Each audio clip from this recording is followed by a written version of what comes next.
Hello, Greg here, and in this week's video, we've seemingly been allowed a little bit more freedom than some of the weeks prior.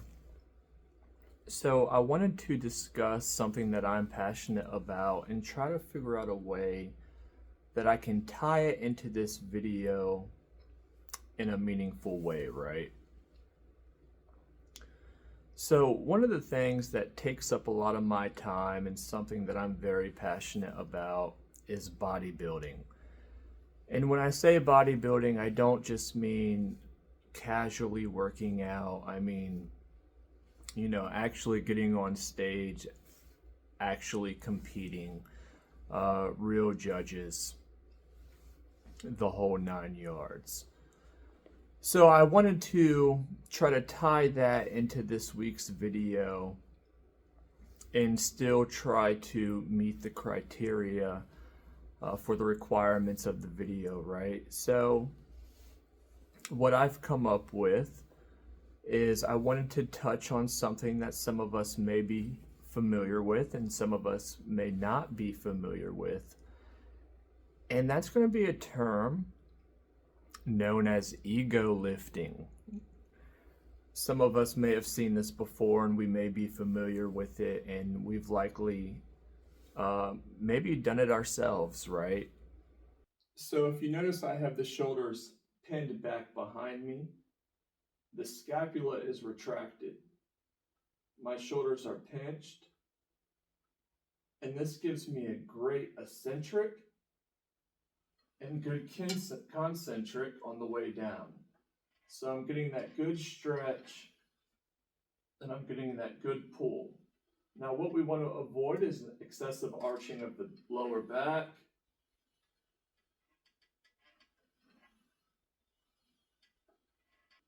And our path should be more or less pretty strict. This will keep us safe and it will keep us out of the risk of any potential shoulder injuries. So you may remember a few weeks back, we did touch on the shoulder a little bit. We touched on the type of joint. We've touched on some of the muscles. So obviously we have the anterior, posterior, and medial deltoid. We understand that rotator cuff is a common injury area. We also understand that it's likely that you could suffer a shoulder impingement. Now, the form that I was just using was relatively good form. There wasn't any excessive rocking or any excessive motion to try to facilitate movement of the load, right? Now, with ego lifting, we see something very different. We see excessive loads on the pin stack, and we see overexertion to try to get the weight to move. Oftentimes this happens in a number of different ways. We see it at our commercial gyms. We see it in adolescence. We see it at the collegiate level, and you can still see it performed by some adults. Now, common movement flaws or common injuries of ego lifting on a lat pull down, obviously you're putting the shoulders in great jeopardy. You're putting yourself at risk for shoulder impingement. You're putting the labrum at risk. You're putting the rotator cuff at risk. You're putting not necessarily one particular muscle, but the whole muscle complex at risk. But not only that, because of the excessive force that ego lifting inherently has with it, you're putting yourself at risk really in so many other areas. You're using such bad technique just to get the weight to begin to move. You're extremely out of position. You're putting elbows at risk. You're putting shoulders at risk.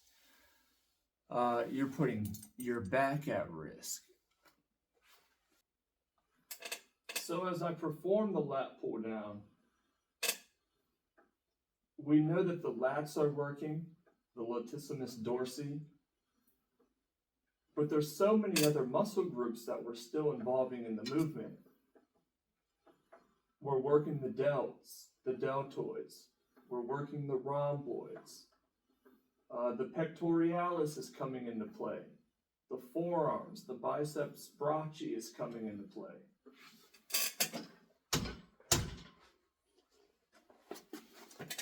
Now, if I were to overload the pin stack, which I'm not going to do,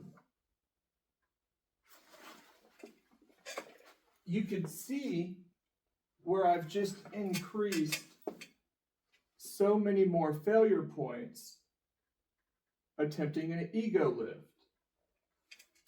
So instead of being able to keep a good form,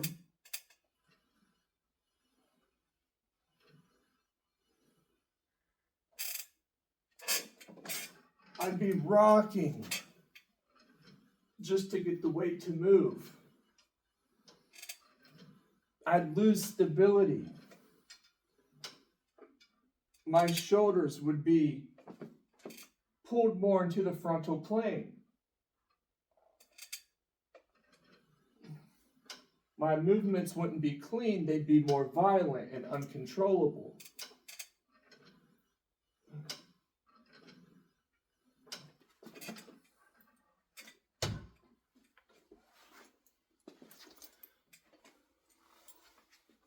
That style of lifting would greatly increase my chances of injury.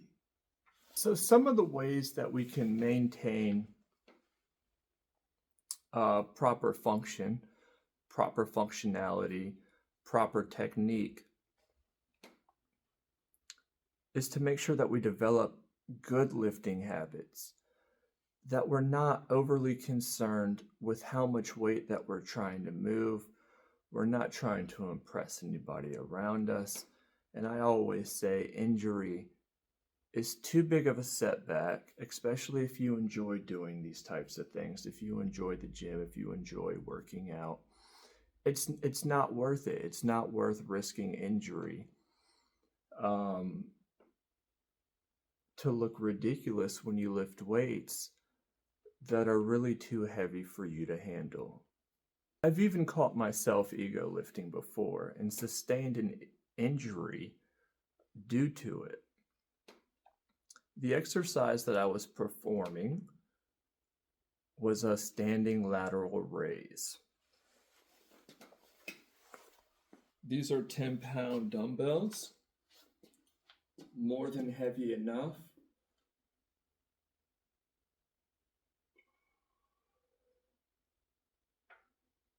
I'm able to control them. I'm able to feel the medial delt activate. My range of motion isn't excessive, and I have good control of the weight. When I sustained an injury doing this exercise, it happened because I was using weights much heavier than I should have been. And in my case, I began to develop a case of lateral epicondylitis. Well, what is that? It's essentially tendinitis. So when I developed this injury, this lateral epicondylitis or tendinitis, it led to me having to follow the RICE protocol for several months afterwards. Obviously, that's rest, ice, compression, sleeve, elevation. It was a very long rehabilitation process. Also led to some other issues. Some of these other issues facilitated by this tendinitis were very frustrating. I had issues grasping objects, gripping objects, opening objects. Extremely frustrating. Again, if you enjoy working out, these type of setbacks, these type of injuries that could be easily avoided, especially through practices that you shouldn't be taking part in, like ego lifting, it just became very, very challenging, and it was a long rehabilitation process. So I say that to say this: we can combat these sorts of injuries. We can combat ego lifting by just having a little bit more wherewithal and understanding that it's not always about who can lift the heaviest or how heavy can I lift. Focus on good technique. Am I making a good mind to muscle connection? Am I having to overexert myself for a movement that's really designed to target a specific muscle complex or a specific muscle group, right? It's not like, for instance, with the lat pull down, it's not worth the rotator cuff injury. It's not worth the torn labrum. When you get into ego lifting, it's not worth potentially tearing a bicep or tearing your pectoralis major, just to maybe impress somebody at your local gym.